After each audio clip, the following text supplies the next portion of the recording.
All right, cool. Thanks for filling out the poll. That's kind of fun. It's nice to see that we have a lot of families that are already planning on joining us this summer in the room tonight, as well as some interested families. So that's really great. I hope we have a good mix of questions that come through.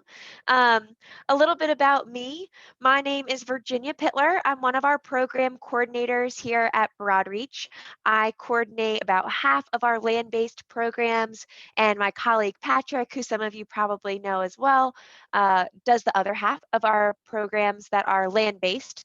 The other section of Broadreach, if you're unfamiliar, are our boat-based programs, the majority of which leave out of our pad at St. Martin. But world programs, as we call them here in the office, are a little bit different. We go all over the place, and so the way we approach programs is just a little bit different. And I thought it would be really fun to talk this afternoon through some of our thought processes here about some of the history we have with our academic and our land-based programs. As we go through everything, please stop, throw some questions in the Q&A section, or if you're unfamiliar, you can put them in the chat as well. Just make sure that you either send them directly to BRHQ, you can see there's a couple of us in the room, or to all panelists if you want to see, if everybody needs to see your question. So hopefully we'll be using the Q&A as much as possible and answering those questions as we go. If I don't get to your question, then we have some time at the end that we can cover all sorts of things. So let's get started tonight. I'm sure there'll be some other people that join us throughout the night. But here's what we're going to talk about. We are talking about land-based programs, or like I mentioned, world programs, as we call them here. We'll talk a little bit about the history of those, how we arrange travel, what program looks like from our instructors to communication, where we live, what we eat, and what we do all day.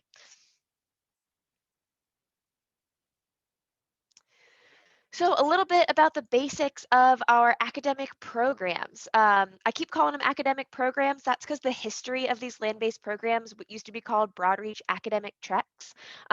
We are one of the first organizations to actually have a partnership with a university to offer college credit on these programs. We're really proud of that partnership, and I'll dive a little bit more into academics later on. But Broadreach really puts a focus on doing real world learning, having a lot of fun, and then getting some certifications or credits from all the hard work that we put in during our programs. We pack a lot in over the course of 12 to 30 days on our programs, and most of them don't even require any prerequisites. You can come to Broadreach with very little experience and leave with a whole new slew of skills, friends, and passions. Every once in a while, some of our programs, like these girls here are on a vet program, will have a prior academic prerequisite, like a biology course. But that's usually something pretty general that we find most of our students have had some experience with, and families that are curious of whether or not their past experience kind of counts, just give us a call. A lot of times a class that students have taken is plenty to feel comfortable with the new knowledge that they'll be gaining on program. Each of these programs has a max of 12 students, and then they'll have 2 or 3 instructors that we've actually bumped up this year to 3 or 4 instructors because we know there are some additional kind of COVID-related issues going on, and we feel that additional staff will be a really helpful risk management tool for us. But we'll dive into that a little bit later. And then, like I mentioned, most of these programs run anywhere from 12 to 25 days, with most hitting that 20 to 23 day sweet spot. You can earn college credit and certifications on most of these programs. All right. The programs that I'm going to focus most on when I'm talking about specifics will be the programs that we're running this summer in 2021. So we have a Broadreach veterinary program in Costa Rica. We have a wildlife program that's based out of Ecuador. And then we also have our marine biology and scuba programs that are running out of Curacao and the Red Sea. So this summer, that's what our lineup looks like. But in the past, our world programs have also included subjects like photography, STEM sciences, videography, a lot of other kind of subjects that we've had credits available for in the past. This year, our program offerings are a little bit different. As everyone knows, it's been a funky year. So we dialed it down into these 3 topics to focus our attention. But we hope to invite some of those other subjects to come back in the future. So keep an eye on things for next summer and beyond. All right, so a big question we get is around arranging international travel. For the most part, you are not alone. You are probably one of many on your group that are traveling independently for the first time. Um, so being able to navigate the airport, being able to get through customs, a lot of that is new for our students. There are a couple things we do to help our families through that process, one of which is sending you matching t-shirts, which is really fun to have, like you see these girls. But the other is that it makes it really easy for you to spot one another in the airport and for our instructors to spot you as you're coming through customs in your destination airport. So our students fly to the airport that we designate, and then our instructors are there waiting for them as they come through customs. Um, we also help our families arrange international travel using our portal system. Broadreach will give everybody login access to the pre-departure portal, and one of the documents we give you is how to book flights.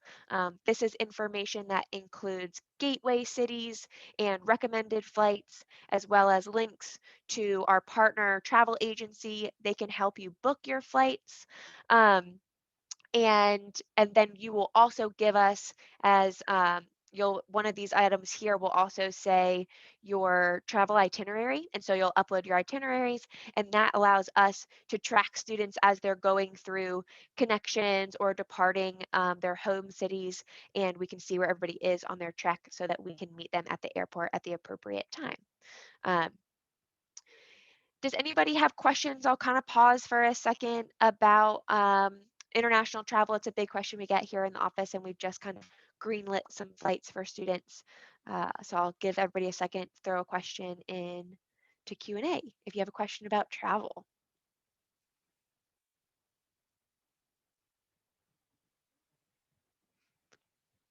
Maybe I answered them all. If you think of anything, then we'll revisit this back at the end.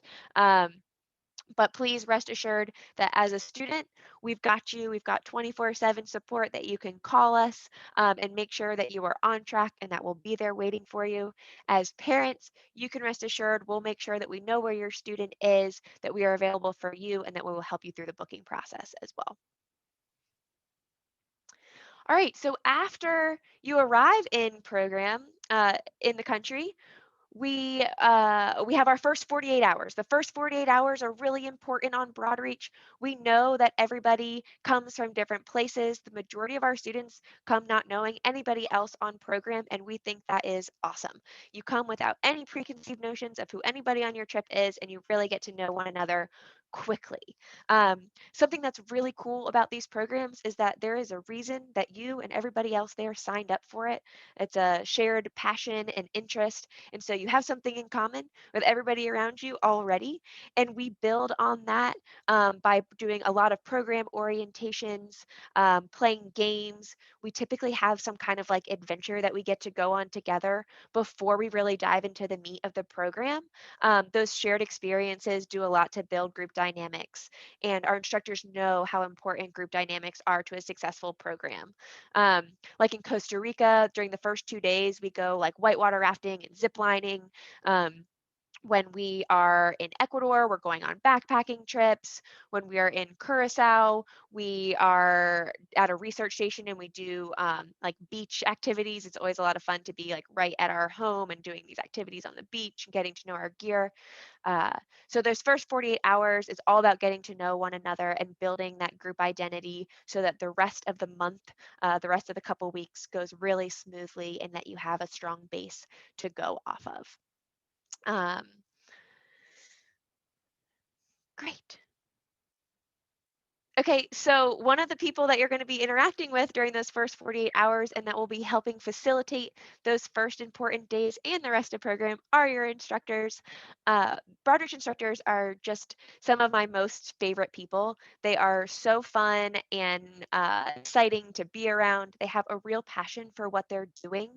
Um, But more than that, they're also professionals. So we do a really nice mix of these like fun, silly people that you get to experience your summer with, but also they have a wealth of knowledge in whatever you are studying. So this picture is actually a couple of our vets. There are three EVMs, practicing vets in this picture, along with two PhDs in zoology, which is just a really cool mix of people to have.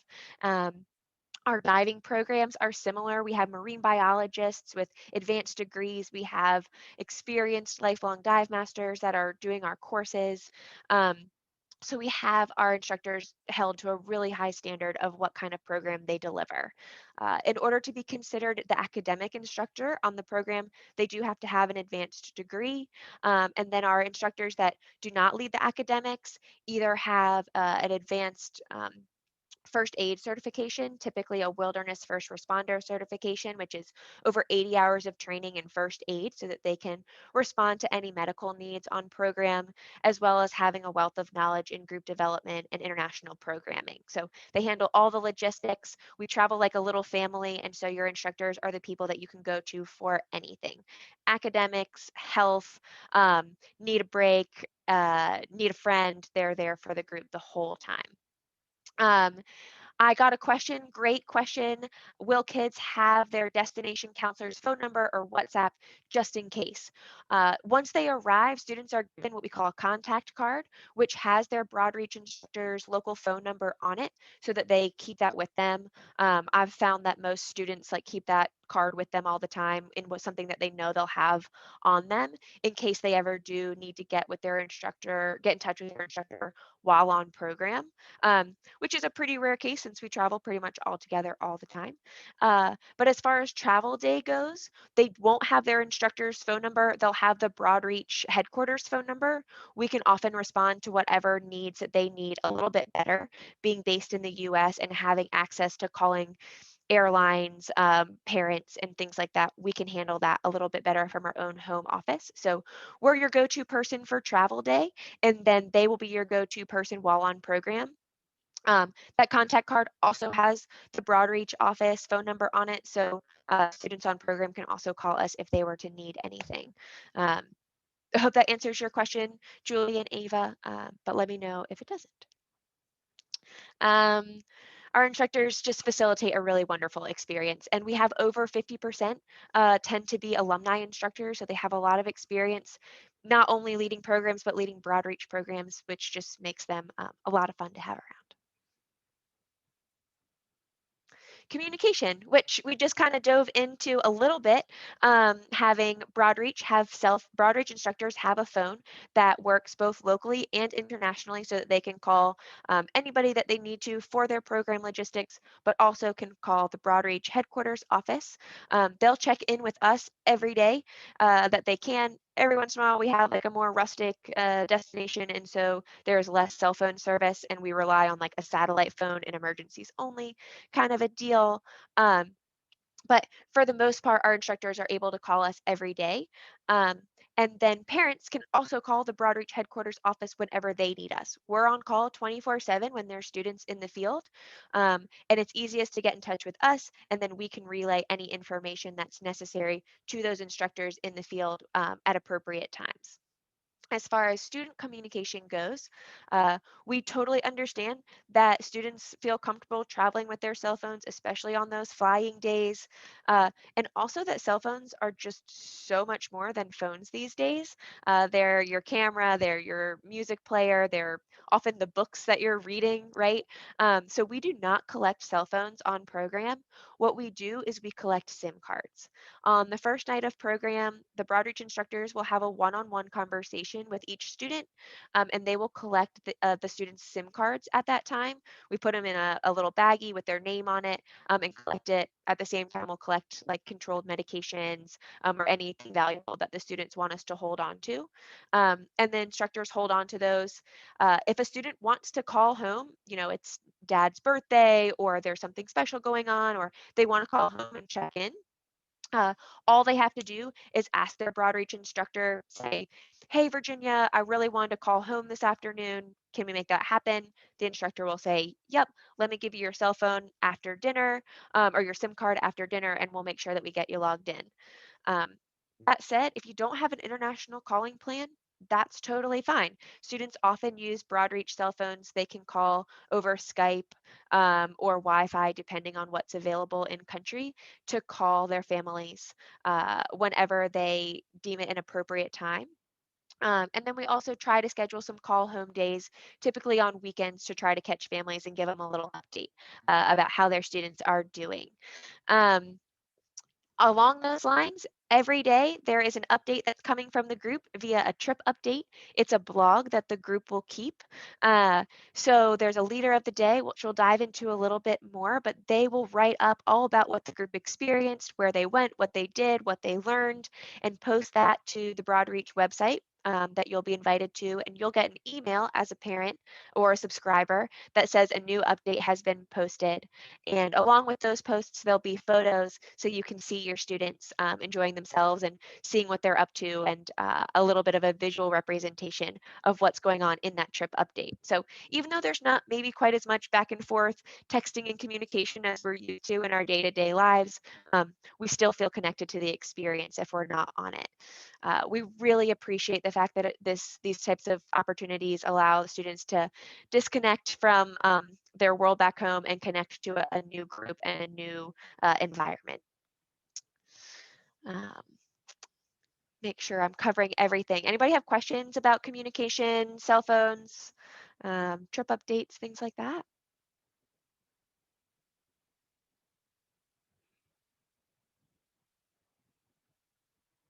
All right, cool. Let's keep rolling.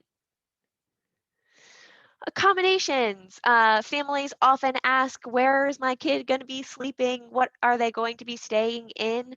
And the answer is a little bit long-winded, but the short answer is that it is our goal to house our students in a place that is safe and comfortable and allows us to enjoy that family-style travel.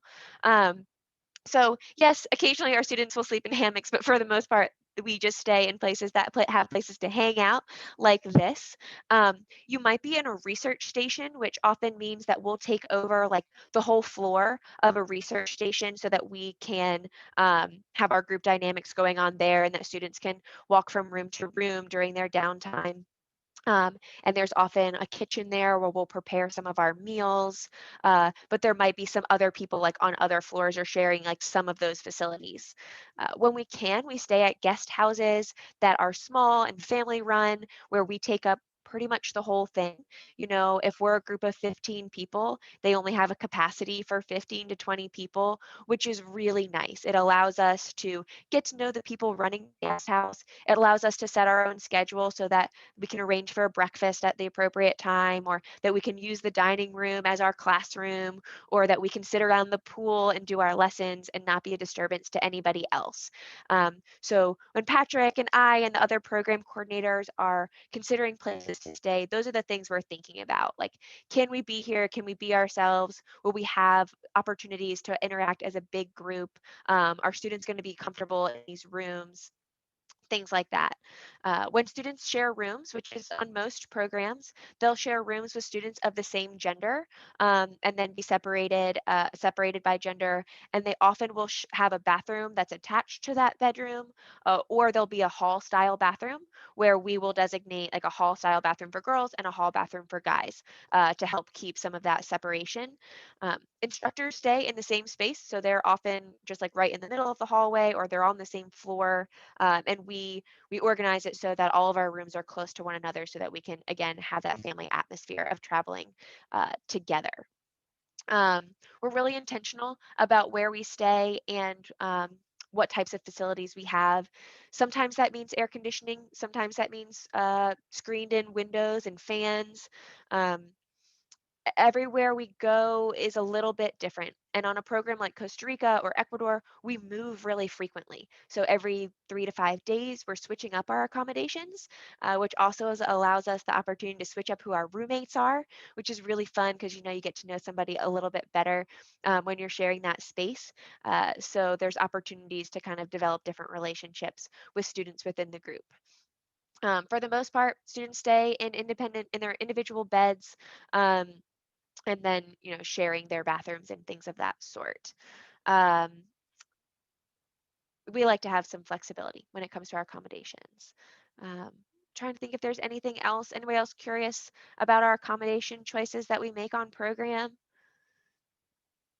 I don't know if we have any Red Sea visitors tonight. We have an alumni program in the Red Sea this summer, and one part of their program will be on a liveaboard. But again, we'll be the only people on that liveaboard other than the crew for the boat.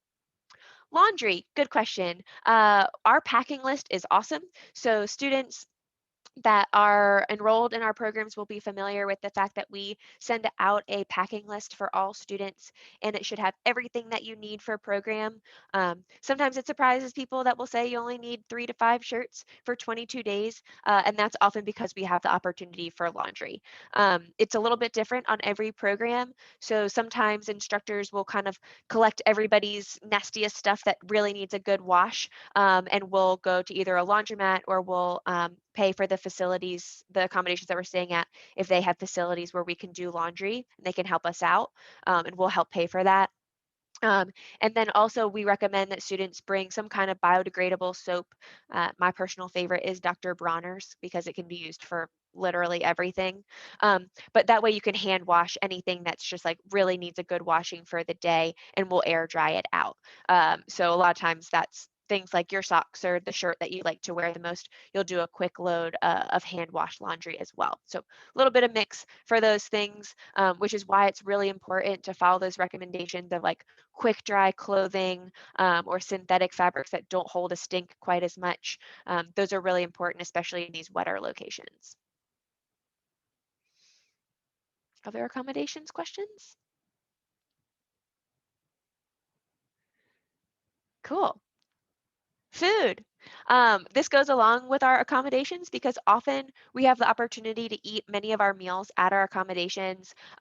We love when a place has a kitchen and will offer us breakfast, or even sometimes lunches and dinners because, again, it gives it a little bit more of that like vacation home rental feel that we have a kitchen that we have access to. Um, to ease anybody's worries, Broadreach has accommodated a wide variety of dietary restrictions and allergies on our programs. Our motto is really just the sooner the better. The sooner we know about any accommodations that we should be making, the better, because it allows us to not only inform our accommodations and our partners in country, but also allows us to start thinking about whether or not we need to prepare our students for anything they might run into. Like for example, snacks are not always well labeled in Costa Rica for our friends that are gluten free. So I will recommend that gluten free, like allergic reaction students bring some of their favorite bags of chips or something with them to Costa Rica just to give them a little bit more comfort in knowing that they'll have those options available to them. Uh, so we eat at our accommodations sometimes. Depending on the program, you might also do a little bit of cooking. Like in Curacao, we have access to a kitchen, so we do a lot of breakfasts and lunches there out of the kitchen. Typically, we'll have a cook crew that takes responsibility for cooking meals for the entire group for that day, and then they'll switch it up. Of course, the instructors are there to help you figure out what the menu is and help provision the cabinet and the pantry, make sure you have what you need. Um, and then when we're not cooking for ourselves or we're not, eating from a set menu at our accommodations, we'll go out to local restaurants. And local restaurants are really fun. That gives us a nice atmosphere. It lets us interact with the local community a little bit. And for the most part, our instructors prior to program have visited these places to let them know that they have a large group coming and to figure out the most efficient way for them to serve us. So often on program, that means that we will like order our dinner at breakfast time and we'll call it in so that they're ready for us. Sometimes that means a set menu, sometimes that means a family style menu. Um, but we do our best to not overwhelm the small communities that we're interacting with, and that we also get everybody nice and fed throughout the program. Food is really important on program. We know that teenagers snack a lot, so we also have snacks constantly available to our groups. Our instructors carry around options for the group.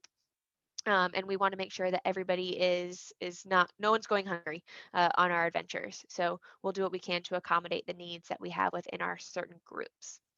Um, does anybody have questions about dietary restrictions, snacks, meals, any of that sort? Give it a second.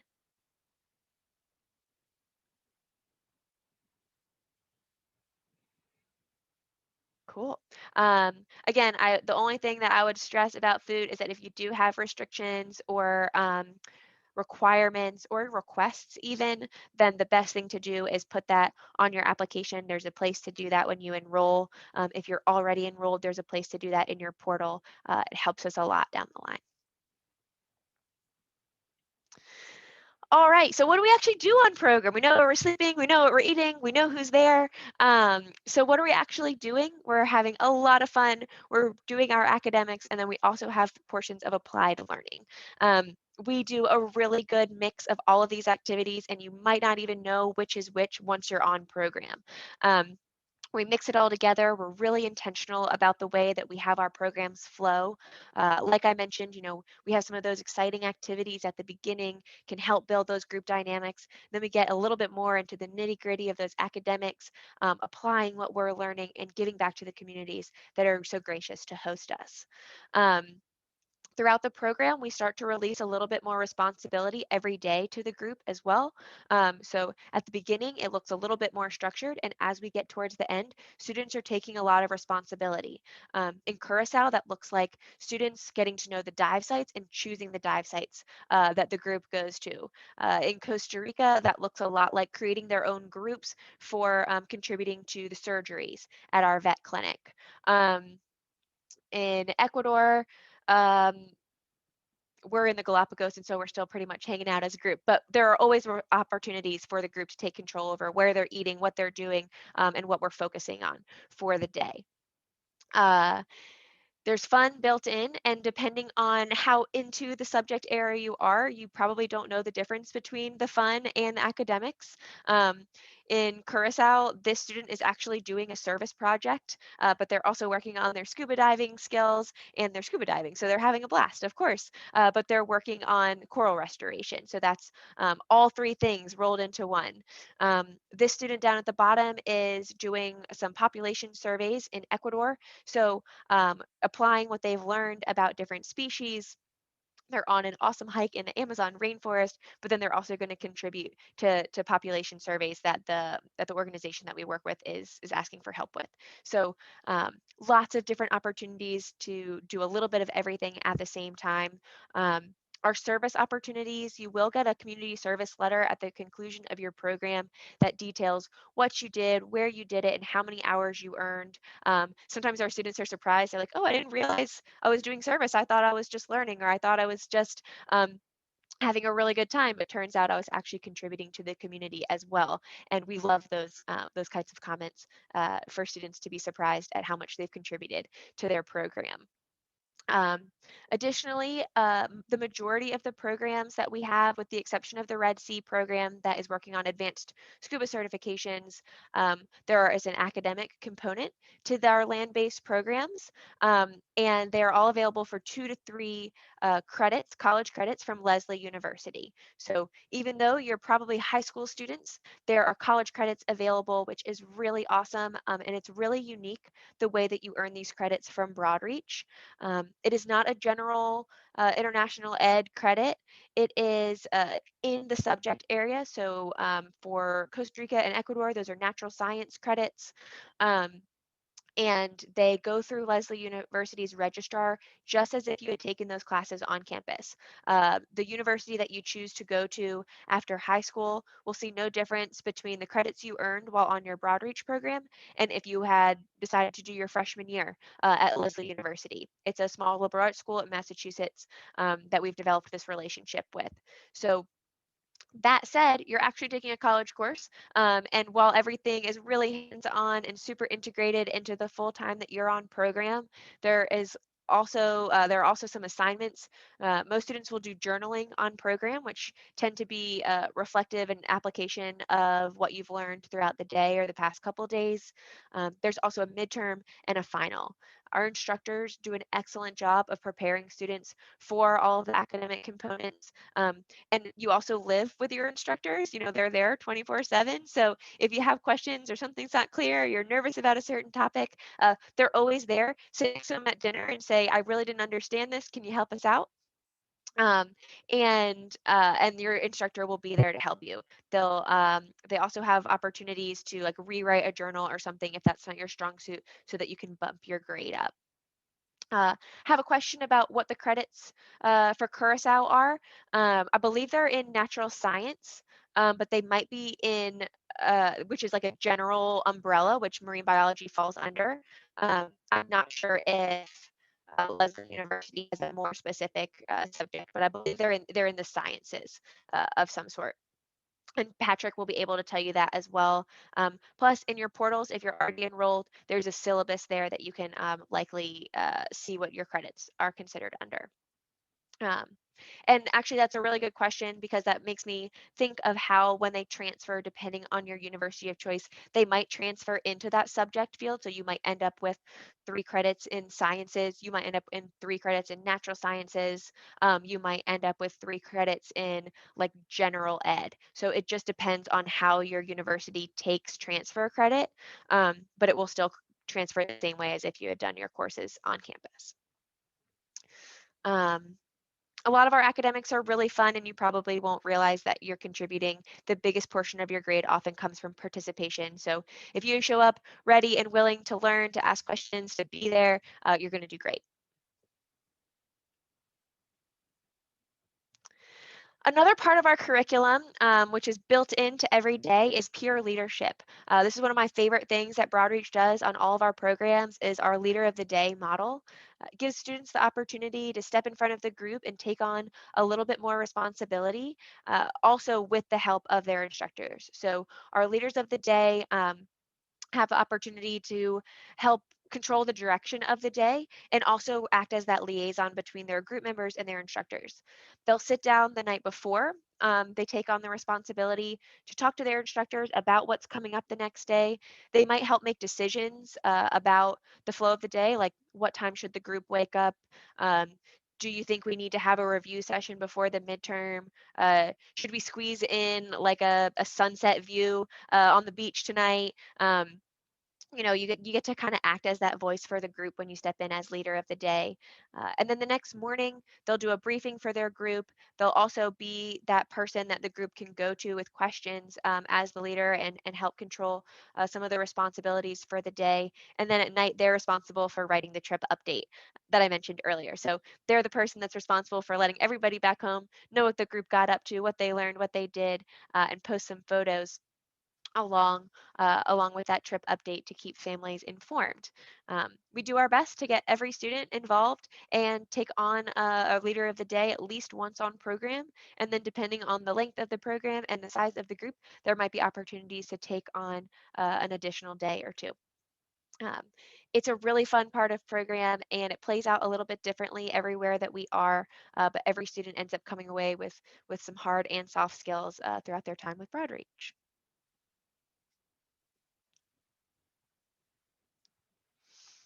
Okay, a big question on everybody's mind is also health and safety. And I left this one towards the end of our session today, so that if you do have questions, I could spend a little bit of extra time here. Um, Health and safety has always been extremely important to Broadreach. We've been running programs for 27 years, and we are really confident in our ability to manage risk on program. That comes from everything from, protective equipment when we're doing adventure activities like this group here, um, to monitoring symptoms if students are not feeling well, gauging their strength and ability levels if we're on a hike and somebody gets hurt, having that wilderness first responder or advanced first aid certification to help manage other health risks that pop up on program. And then, of course, we also have our new risk to manage on program, which is COVID-19. One of the protocols that we've put in place is putting an additional Broadreach instructor on our programs. we feel like this allows us that flexibility that we might need in the case that a student needs to isolate from the rest of the group, having that additional supervision, or maybe having to go to a clinic or something like that, that we have the extra support that we need in country.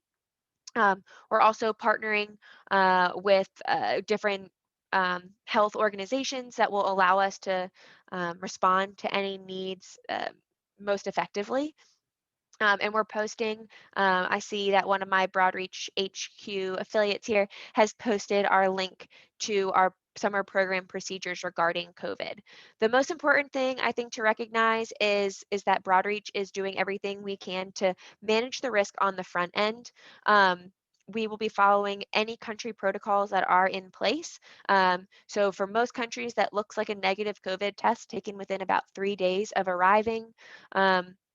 And monitoring symptoms from there, along with our instructors also having the same types of requirements and also offering them opportunities to be vaccinated.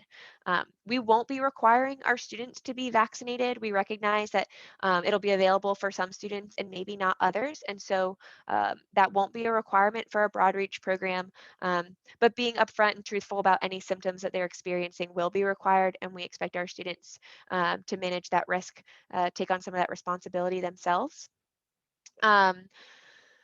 We're monitoring it the best that we can, and we feel excited that we're able to travel this summer and that the destinations that we have programs in are allowing us to be there. We have canceled some programs due to protocols that are in place, and the ones that we have up online right now, and hopefully that you are enrolled in right now, are ready to roll.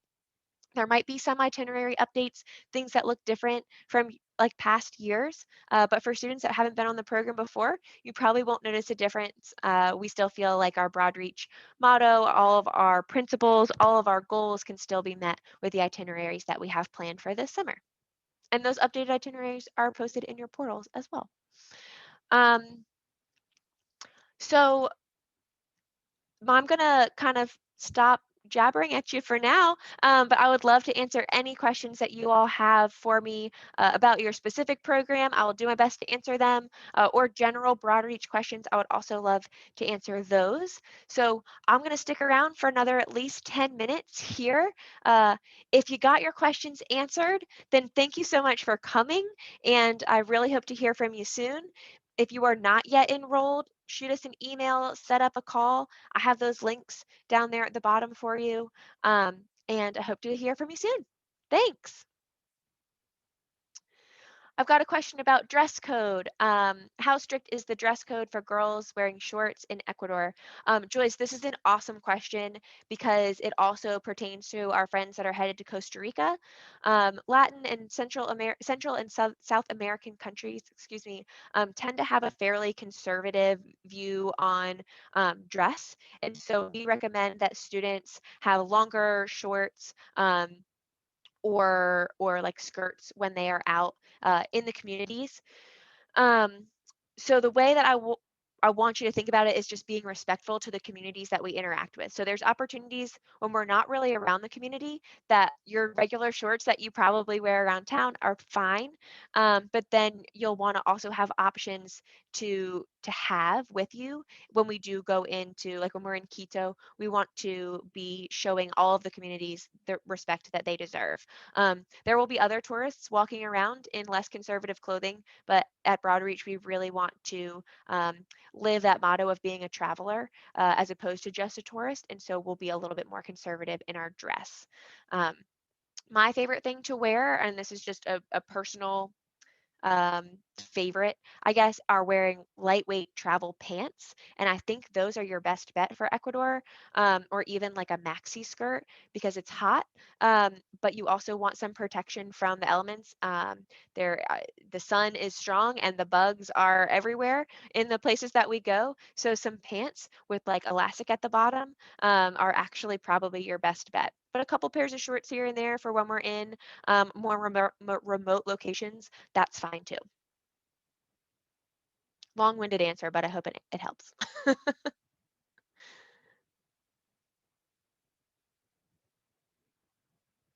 Think about, the things, you want to show respect. That's kind of what you're thinking about when you're thinking about your conservative clothing options. And leggings, just for heads up for girls that are here, leggings are not great travel pants because things poke through them all the time. You'll still get bug bites and thorns will still go through them. So that's a pro tip for you.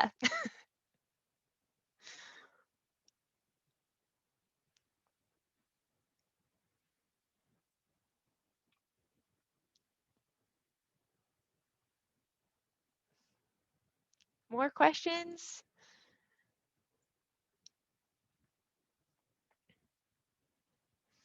If you don't have any more questions, feel free to sign off and shoot us anything that you think of later on. There will be a recording of this session, so you can also pass it along to friends, family, children, in case you're the parent, or vice versa if you're the student. Um, Questions about rapid testing for COVID as pods adjust to each other? Great question. We are considering this. We don't have that protocol set in place just yet, but we're looking at what our options are as far as like those over-the-counter rapid tests go so that we can have those on hand. Um, and and then as far as like health monitoring, especially for those first few days, our instructors are going to be exceptionally vigilant, essentially monitoring for symptoms of students. After the first 5 to 10 days, of course, they'll still be watching out for any health issues, but they likely won't be doing like daily temperature checks like we will for the first few days on program. How many students are on our Ecuador program? I believe we're at 11 right now, 10 or 11, and it maxes out at 12. There's very few spaces available in all of our Broadreach programs this summer. We have a smaller capacity than we've had in the past, and we're really filling it up. So if you're interested and not enrolled yet, definitely recommend going ahead and getting on that as soon as you're ready.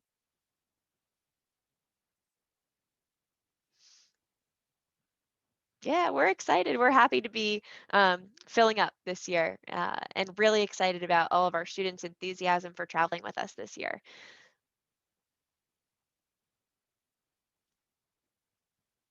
Thanks. I see some of y'all headed out. Thank you for coming. Should kids bring masks? Great question. Those will be on your packing list. We recommend that students bring 3 to 5 masks with them on program that can be washed. So that they can continue to use them and also have a fresh one throughout program. But yes, they will be required in some places that we go, particularly when we have town time or when we have an outside speaker joining us. We will treat those outside speakers as asymptomatic carriers the way that we do typically right now in public. But then within our own group, we'll treat it more like a family. So when you're just with the group, the 15, 10 to 15 of us, it'll be a little less restrictive, masks off for lessons and things and having that comfort. And then we go out into the world and interacting with others. We'll ask students to mask up as well as the partners that we work with. We'll ask them to follow that same protocol. Great question.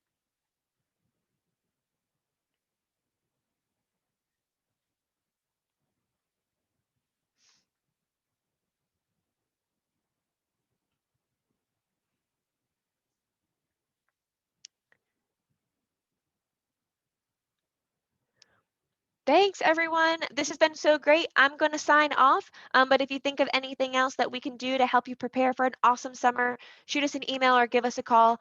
We'd love to hear from you. Thanks.